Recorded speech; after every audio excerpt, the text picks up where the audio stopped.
Hello, everyone. Oh my God, if you're here for a story that will hit you right in the feels, grab some tissues because this one is about to wreck you in the best and worst way. This is the kind of raw, one-sided love story that makes you scream at your phone, cry ugly tears, and then feel strangely empowered at the end. If you've ever loved someone who never really saw you, smash that like button right now and drop a 1 in the comments so I know you're with me. And quick, where are you watching from? Drop your city below. New York, LA, Chicago, Atlanta. I love seeing you all. My name is Mia Reyes, and this is my true story. How I fell hopelessly in love with the most popular guy on social media, believed every sweet DM he sent me, and then blew up his entire perfect life at his own engagement party. Buckle up, this went mega viral for a reason. I grew up in a tiny apartment in East LA, the kind where the walls are thin and the rent is always late. My mom worked double shifts as a nurse's aide, my dad fixed cars until his back gave out, and I was the oldest of 3, always trying to make things easier. I never had the cool clothes, the vacations, or the For You page lifestyle everyone else seemed to have. But I had Instagram. Not a big account, just 800 followers, mostly family and a few girls from high school. I posted aesthetic coffee pics from the corner bodega, sunset shots from the rooftop, and the occasional selfie when I felt brave. My bio read, "Dreaming bigger than my zip code." Lame, I know, but it was honest. That's where I first saw him. Ethan Caldwell, 1.2 million followers. Golden boy influencer, perfect hair, perfect smile, always in designer hoodies and luxury cars he borrowed from sponsors.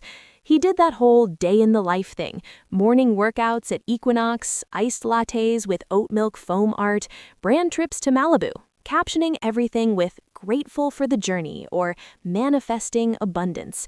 Girls commented heart eyes emojis by the thousands. I never thought he'd notice me. But one day, he did. I posted a story of me reading a book at a park bench. Nothing fancy, just me in my Target hoodie, hair in a messy bun, sunlight hitting the pages. I captioned it, "Escaping reality for a little while."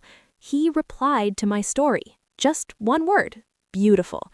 My heart stopped. I stared at the DM for 10 minutes before replying with a shy "thank you" emoji, and that was it. The floodgates opened. We started talking every day.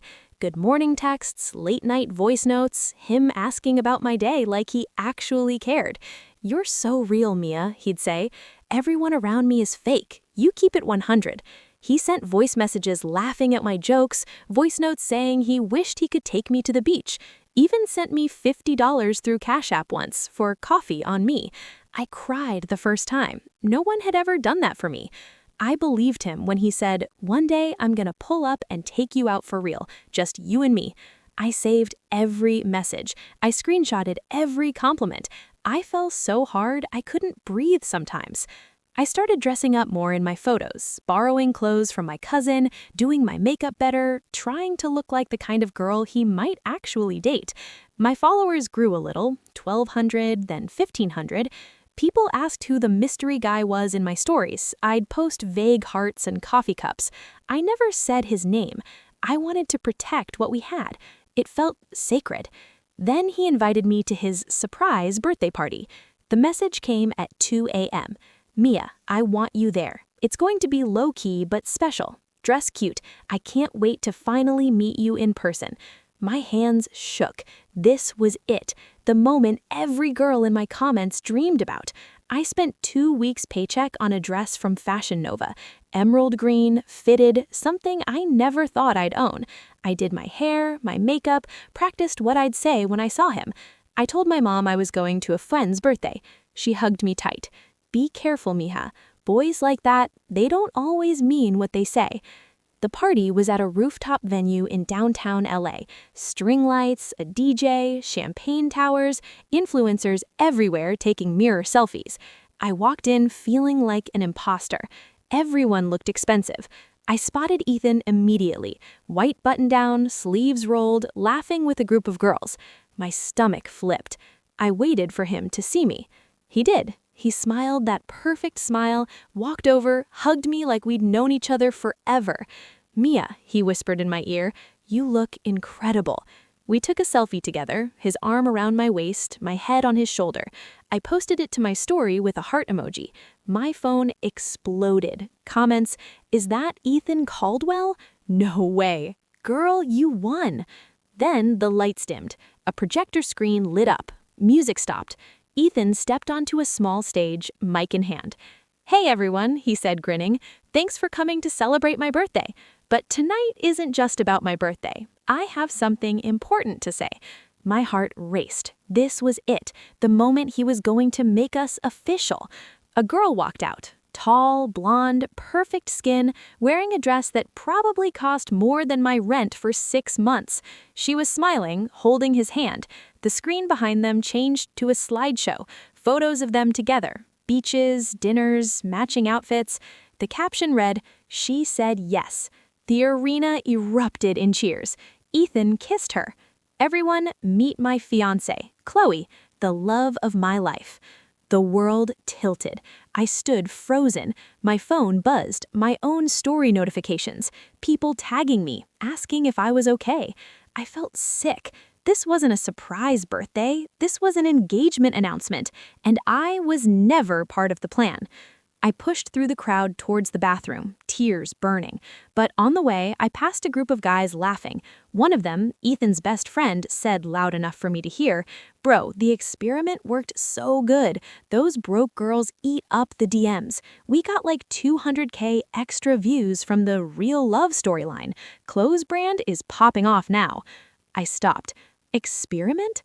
I pulled out my phone, hands shaking, and opened our DMs. I scrolled up, way up. There were screenshots he sent me months ago, but now I saw them differently. He had forwarded some of our conversations to a group chat labeled Content Ideas. One message from him, "This one's obsessed, lol. Keep feeding her compliments. Views are insane." Another, "Poor girl thinks I'm going to date her. Sponsorship money incoming."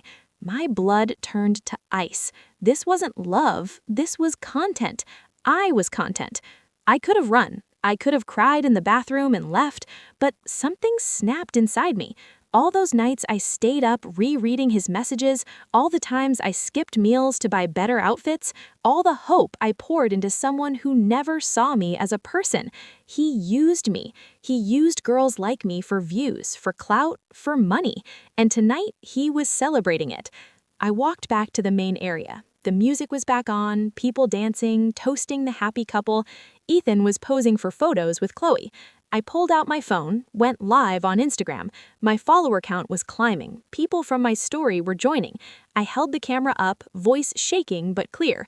"Hey guys," I said, "if you're watching this, you probably think I'm just another obsessed fan, but tonight I found out the truth. Ethan Caldwell didn't fall in love with me. He catfished me and a lot of us."